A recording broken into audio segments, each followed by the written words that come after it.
good and sounds good for you? Let's do this. Hey, welcome to Estate Planning Weekly. I'm Bill Gross. No, you can't do that trust scam. What is that? Well, oftentimes I do podcasts with attorneys. They can't give legal advice because they haven't signed you on as an attorney. They can give you general business advice, but they can't tell you to avoid a pattern of scams. And I was on another one of my podcasts, Probate Weekly, with John Strohmeyer, attorney out of Texas, and he was talking about the no, you can't do that trust. And I thought it was fascinating. We should invite him here for our Estate Planning Weekly. John, thank you for joining us and picking such an exciting topic. Bill, it's great to be back. Thanks for having me. That's, lawyers get blamed as doctor knows, or, how can we say no? And sometimes our job is really to tell you, no, you can't do that, and no, you shouldn't. And I think in general, if something sounds too good to be true, except for if an attorney tells you to sign here, all of a sudden becomes too good to be true, that's a problem. And that's true with the with the scam associated with the IRS memo 2023. Talk a little bit about that particular memo, what it does do, and then what it doesn't do.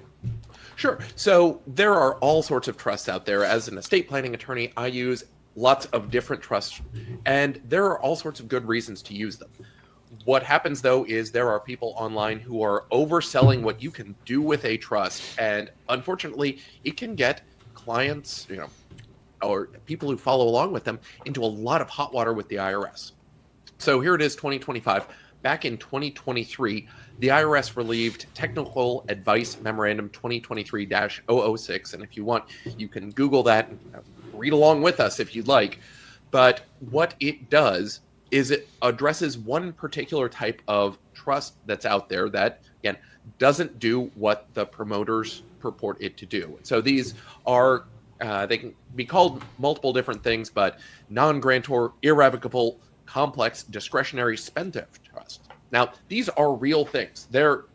Non-grantor and complex mean the same thing for federal tax purposes. It means that trust is treated as a separate taxpayer. It's going to report and pay tax on its own. Irrevocable means kind of what it says in that the trust agreement, once it's signed, you really can't change it. Discretionary refers to the powers of the trustee to make discretionary distributions, and then spendthrift, meaning it has spendthrift protections for the beneficiaries from creditors' claims. All of these make sense. All of these work as a real type of trust. The problem you get into is people will then go and cherry pick provisions of the Internal Revenue Code and say, well, we can put this trust together, and once we've done that, presto chango, it's a secret of the rich that the IRS doesn't want you to know about, because you're not going to have to pay income tax on. Some get more aggressive and say anything inside the trust. Others say, well, no, it's only passive income. The short version is, your basic rule on income taxation is if you're a U.S. citizen or a tax resident, you're inside the realm of the IRS. You will be paying annual income tax with kind of very minimal exceptions. Certainly one of those exceptions is not the non-grantor, irrevocable, complex, discretionary spendthrift trust. So when we spoke last time on Probate Weekly, you mentioned the scam trust. So I did a Google search on the term scam trust, and the first answer that I got was wrong. Which was the living trust scam attempts you to purchase a living trust. Well, hold on. There are people who need a living trust. In fact, I founded this podcast to encourage more of my customers to have a living trust. So the fact that you buy a living trust in and of itself isn't a scam. Now, are the people who don't need one? Maybe, if you're in California, you own property. If you're in California and you have a family, I would say it's good business, not as legal advice. You should have one. But generally speaking, if you own a property, estate plan's critical. Living trust is probably going to be part of that, right? Right, and there's nothing wrong with the living trust. Nothing. It's like a hammer or a saw.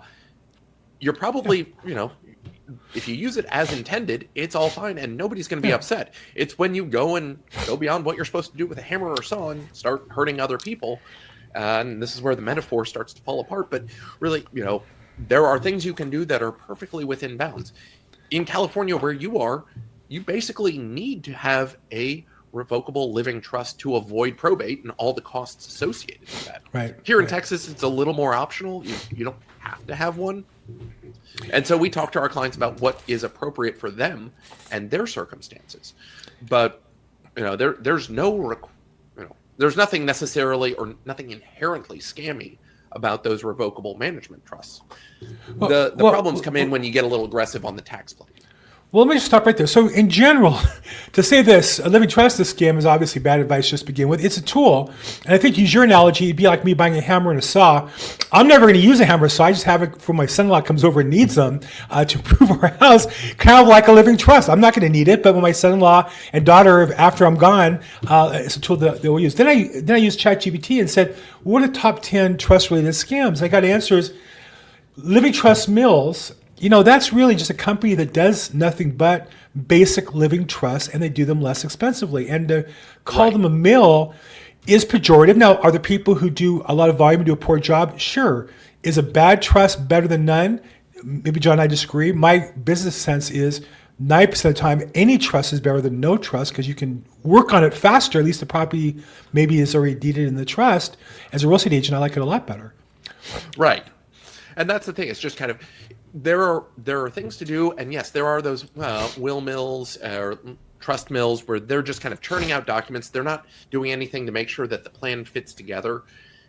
Again, your people are selling things and usually playing fast and loose with how they work and what they can accomplish. Now, just like, tools that can be used to hurt yourself or do good, like, for example, the Medicaid trust scam, there are ways to use trusts to help somebody qualify for Medicaid who otherwise wouldn't. There's a scam that they'll sell you the trust, and it won't really qualify you because you can't one day sign the trust, the next day qualify. There's a process that you have to go through, right. and it gets oversold, and then people have a tax bill due or have the benefits that they get charged to the state, and they're surprised. That is a scam. It's the same tool. It's either used properly or improperly, but it's a very powerful tool if you use it right. Please use it right. But when you Google non-grantor revocable complex discretionary spendthrift trust, that's mostly a scam. Right. And that's the thing. It's just it gets into being creative and, again, misreading provisions of the Internal Revenue Code to try and achieve tax results that just flat aren't there. So when we talk about trusts, it's interesting. It's an interesting word in estate planning. We talk about estate planning and one of the tools being a trust. World increasingly affected by artificial intelligence and technology, where increasingly the documents created by these computer systems are getting better and better. Maybe not as good as attorneys, but that gap is narrowing every minute, every nanosecond as the systems improve. The one thing that the computer can't do really is create the human-to-human relationship trust. So, for example, could you have a customer this trust might be the right tool for them? I imagine 1 in 1,000, right, or 1 in 10,000 that'd be the appropriate tool for them. Well, here's the thing. What I'm trying to separate is not the non-grantor complex irrevocable spendthrift trust. That's a tool we use for just about every client. This type of trust, well, if you have a trust that's set up to be created and funded on somebody's death, generally that's what you're going to get. If it's some sort of testamentary or resulting trust, a marital trust, could potentially be one of these. A family trust or a bypass trust will be one of these. A trust for the benefit of a child that lasts for the rest of their life. It's going to be one of these trusts. The problem is the people who say, well, there's a magic provision in the code where you're going to convert this passive income, or you're going to declare that the income there is not income, but it's trust corpus. And as a result, you no longer have to pay income tax on it. And that's where the people get into problems. Right. So when I've been involved with talking to estate planners on large estates, complicated estates, it seems that there are things that are magical, but the magical things almost always center on who is taxed or when you're taxed, not whether or not you're taxed. Right. There's step-ups based on who owns the property or doesn't own the property. There's distributions and then who owns it and who pays the taxes. There's date of death versus whenever you distribute or taxes owed on assets before. But although somebody's paying tax, the question is who and when, not poof, it just disappears, correct? Right, right. I mean, the descriptions I've heard over the years for things like this are, well, no, it's just not taxed, or we're achieving tax deferral, or it's only taxed when the beneficiaries get it, or even it never gets taxed again. And again, this is too good to be true. Trusts are, and the Internal Revenue Code will tell you the exact same thing. Trusts are taxed like individuals. Go look at Internal Revenue Code Section 641. Trusts kind of calculate pay tax on the same basis, which means calendar year, as money comes in cash basis, they're going to have to recognize that income and pay tax on it. And there's a wrinkle because trusts are different. This is where we get to something called distributable net income. That's Internal Revenue Code Section 643. And this is where those promoters go. And they see, well, there's this calculation for the income and that gets allocated to the beneficiary and not the trustee, meaning there's still only one layer of tax. It's either, our default is the income comes into the trust and the trustee is going to pay the income tax due. But if certain income is distributed out to a beneficiary, well, then the beneficiary is going to pay that tax. And there are times to do this where, you look at the trust income tax rates, you look at the beneficiary's income tax rates, and you may want it may be advantageous to have the trustee distribute income so the beneficiary pays it, allows more to be, more assets to potentially grow inside the trust. Again, there's a lot of reasons to do it. But what doesn't happen is you're not deferring income tax. What you're doing is saying, well, look, we're going to tax it to a beneficiary because the beneficiary's income tax rate may be lower than the trust's income tax rate.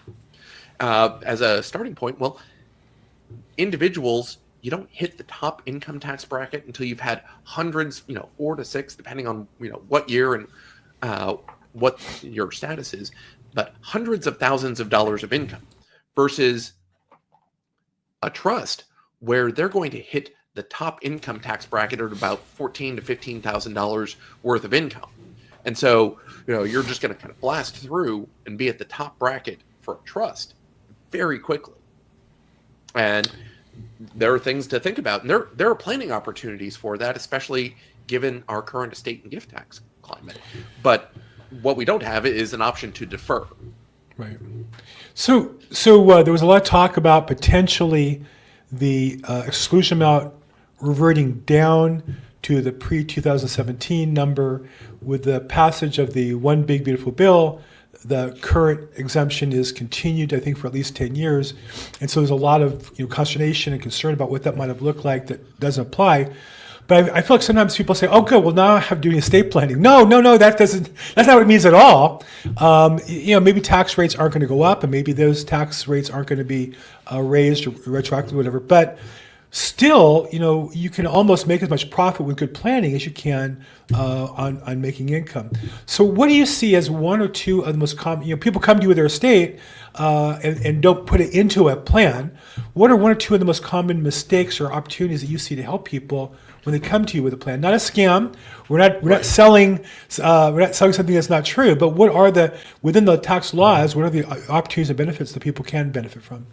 Right. And so one of the things and you mentioned it's people thinking, well, I don't have that much. I don't need an estate plan. Well, it doesn't matter what we call it. And look, I call it an estate plan because really the idea is we're mapping out what people should be doing. And whether we achieve that plan with a will or a trust or a singing bush that tells people what to do, just knowing what should happen to your stuff is part of it. And just kind of thinking through what should happen so that we can make sure things get to where you intend them. There's not a right or a wrong answer. There's, whatever your answer is for you, your stuff, and your family. So, kind of getting over well, no, you don't have 7 Porsches and manicured lawns. You still need some sort of plan. So that would be thing number one. Well, I try to tell people you have a plan. If you think you have a plan, you have a plan. It's called, in my case, the State of California plan. It looks like the Department of Motor Vehicles department. It's just worse than that. So that's your plan. You can have a better plan if you exercise it, but that's the default plan that the State of California has for you. And if you're okay with the State of California, And I'm going on about that. I have a whole podcast on this in California. If you're okay with them deciding what to do with your legacy and your finances and who put in control of that, by all means, let the state do it. They're glad to do it for you. Right. Right. And, again, just if you don't make a choice, well, here in Texas, the Texas legislature has a basic plan for you, and you get to go through that grinder, which is, it's not great. It's not what anybody would actively choose, and we try and avoid it as much as possible. One of the reasons why I'm sure you try to avoid it, just like I see in California, is that once people get into that system, it amplifies any problems inside the family, any sibling rivalries, any lost cousins that come out of the woodwork and had animosity, Right. stepkids, kids from prior marriages, half siblings. If there's any animosity, it's going to come out turbocharged in a battle over the estate. And so Yep. talk a little bit about how you can't completely avoid that with proper planning, but you can really limit that with proper planning. Talk a little bit about some of the strategies to help avoid those issues. Right. And as part of getting that plan, we're sitting down and thinking through, well, who gets what, but also who's going to be involved. We need to be thinking through everything that goes into your plan. So it's not just what happens now, but where are people going to be? Potentially you'll be passing away, years from now, decades from now, but we've got no promise on that. We want to think about the people who are involved in your plan right now and would be affected by your plan. And that's the point. It's really, how do we make sure that we're accounting for not only the assets, but the personalities, not just the tax ramifications, but the real world ramifications of giving somebody all of this money. Will they be able to handle it? I don't know. That's my job, is to help you kind of figure that out. Yeah. Because you don't think it through. You give somebody who's never had any real money that responsibility, Right. Especially if you're wealthy or ultra wealthy, then that becomes a whole different issue. Perhaps if they're not raised to handle that, prepared to handle those responsibilities. Exactly. And, just kind of thinking through, this is what we do for people, and this is how we make sure it helps them. We've got to think through what all of that looks like for them. So it sounds being parental, but if you're kids, you're allowed to be parental to your own kids. Right. I'm involved in a state now where the decedent was a very savvy, very active, expert real estate investor in a very narrow niche in downtown Los Angeles, knew the ins and outs, knew everybody, did well with it, passed intestate, and so his only heir is his son, who's handed this portfolio. And really, he didn't live in the state. He never was involved with real estate. He could be a really, really smart guy. He is, actually, and married to a smart woman, but they have no ability to take over a portfolio of commercial property in downtown Los Angeles. A bunch of them were leased to cannabis companies. Some weren't licensed. It was a very, very unique portfolio where somebody needs help. Had there been a plan in place, perhaps the father would have given some advice. It turned out we were able to step in. Talk a little bit about some of the things you can do ahead of time to help a transfer of very complicated estate to decedents who maybe aren't as experienced with complicated matters. Right. And this is where, again, you're thinking through the personalities. Who is going to get stuff? Are they going to be able to manage this? I mean, the obvious answer that everybody thinks about is, well, my children are under 18 and we don't want them to have it too soon. The 3-year-old certainly can't manage that account. But as a 3-year-old, or a parent of a 3-year-old, you probably have some ideas, but no real kind of grounded experience on 20 years from now, what are they going to be capable of managing? And as they grow, you'll learn more and kind of figure out more things. Do they have any situations? Do they have any conditions where they might be limited? I don't know, but that's kind of the poking and prodding to make sure we don't just give it to them outright if they're not going to be able to handle it. But then thinking through, all right, well, if for whatever reason, whether they're 18 and we don't want them touching it for 10 years, or they're 35 and, special needs, and they should never be able to manage it. Well, who should? Kind of thinking through who are the people who are going to be involved in your plan, who are going to help carry this out and make sure, whether it's 1 year, they're serving as executor, they're a long-term trustee, or they're just there to kind of pick somebody else, maybe kind of show up and watch over a trustee. You want to make sure that you've got the right people in place to assist Right. with that plan.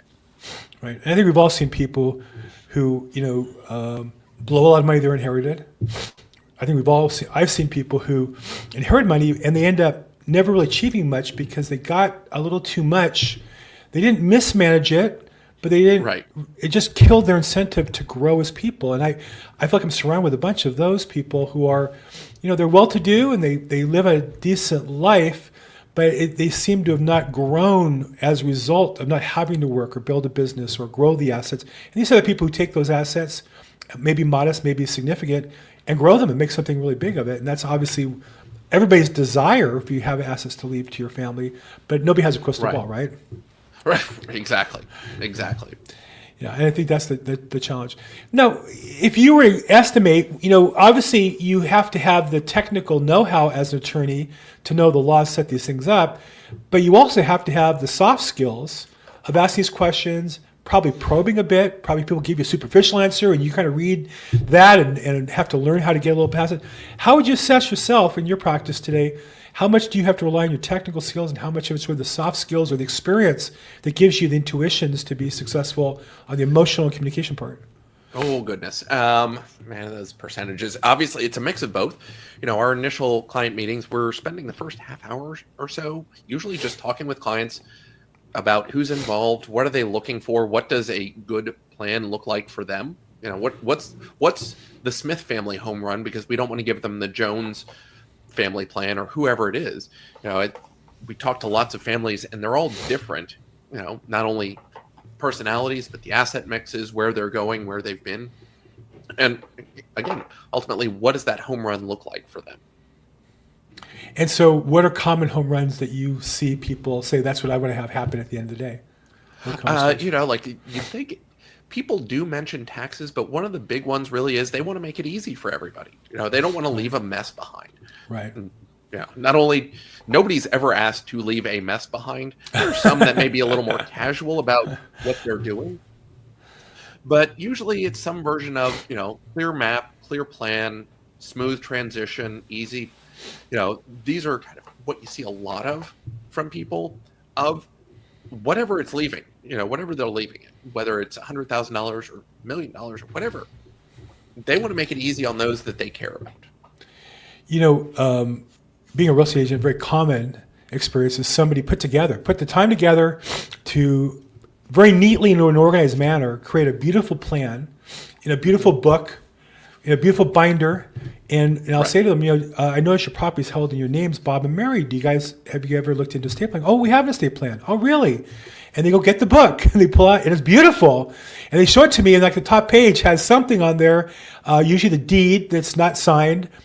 Maybe it's signed and not recorded. Maybe, but it's not recorded because I know through public records it's not. The whole binder might not even be recorded.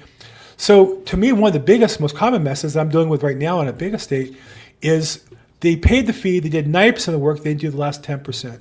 I know it's not often the attorney's fault because, we all get busy, we all have, how hard you push your customer, you don't want to offend them, but you don't want to be lazy, but you don't want to be overbearing. Talk a little bit about how do you find that balance? What should the customer expect from you and that balance between being pushy enough to help them complete the job, but also being sensitive to understand that people are busy? Yeah, what I envision myself as, and try and explain to clients, it's not my plan, it's their plan. They're coming to us. We're here as guides. We want them pointing, this is what our mountaintop looks like. This is what the result looks like.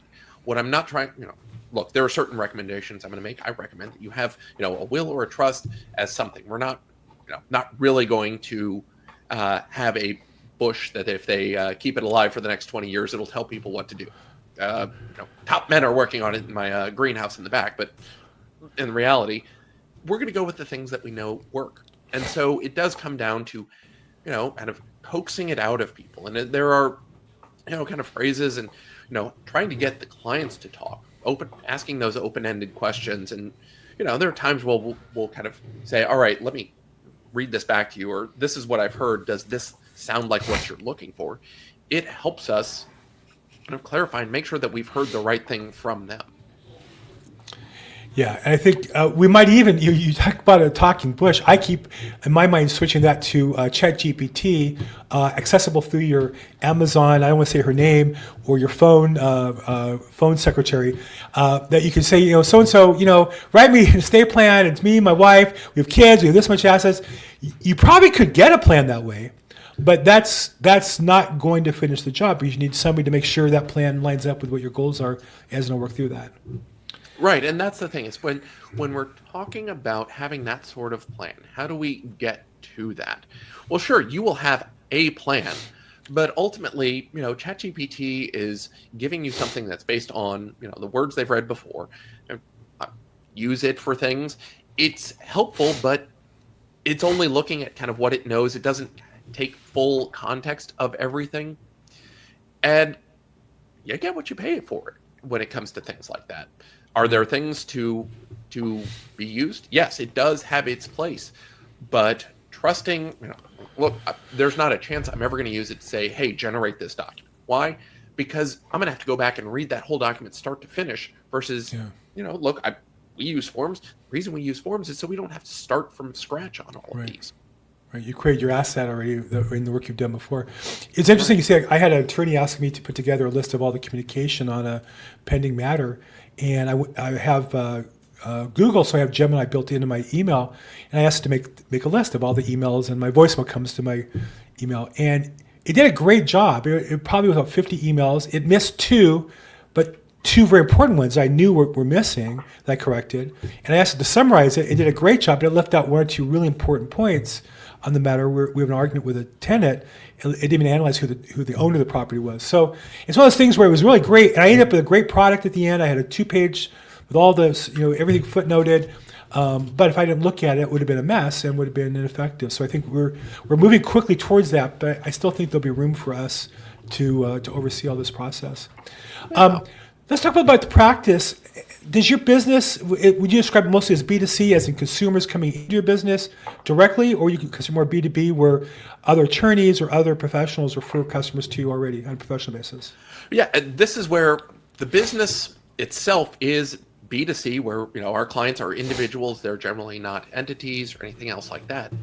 But the best marketing we do is B2B. We take care of our referral sources because, conceptually, we're doing, Joe, the estate planner, he'll send us a couple families over the course of a year and kind of rack up the financial planners, the CPAs, the other attorneys who don't do what we do and are happy to send that work to us. That's where we're looking to build that, knowing that if we take care of them, we look good, make our referral sources look good, then it's a lot easier to just keep those relationships around. Right. Do we get people kind of organically through me appearing on podcasts, me posting things on my YouTube channel, things like that? Sure. But most of our clients end up coming through our referral sources. And so we want to make sure that we take care of that. One of the main reasons I launched this podcast was I feel like real estate agents should be a bigger part of that process. And I think that we talked about previously, we know every customer that we start listing a house for, we know if they have a plan or not because we look at the public records. Every buyer buying a property, we had a chance to ask the question. We should know the answer before we start, and the asset should match the name. And yet we don't. And so I've really tried to encourage real estate agents to find local attorneys to refer customers to ask those questions. But at the same time, the real estate agents need to, meet the attorney to feel comfortable, as well as to learn the key questions to ask and the key things to ask. So if a local real estate agent in your area or anywhere in the state of Texas wanted to do business with you, what are some of the ways that they could get a chance to know you as well as kind of know your business so they would feel comfortable then engaging with their customers with the idea of bringing them to you if they need the services? Yeah, and so, obviously I'm everywhere online. You can either find me at strohmeyerlaw.com or, go find our YouTube channel. We put out videos usually once or so a week to make sure that we know, that we're kind of getting this good information out there for people to help explain what's going on. I saw that information. That's why I reached out to you on the other podcast, because I do know you do a really good job of educating customers. It's really important to me, and I think also educating real estate agents. So if we can learn as realtors and or attorneys who are not in the space, if we can learn how to be more effective in this field, helping our customers, creating value, that's really what builds our business. So, John, I know you do. I put up on the banner here your contact information, your phone number, your email, as well as the website. And then the website is Strohmeyer.com. And let me go back to the front page there. I love the apocalypse of the four horsemen of the estate planning apocalypse.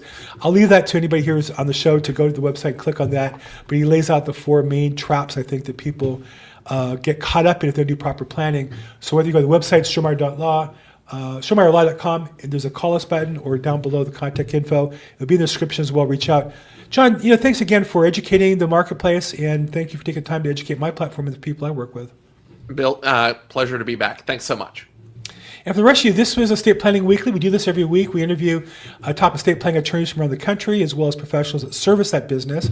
I'm a real estate broker in Los Angeles, California. I'm Bill Gross at BillGrossProbate.com on social media. If you want to continue the conversation, we have a Facebook group, which is called the Estate Planning Podcast. Go in the group there, ask questions. We're looking for referrals, introductions.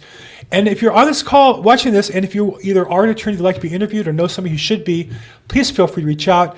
If you like this, please like it, subscribe if you like it, ask me questions if I can help in any way. As always, make today your best day ever. Thanks.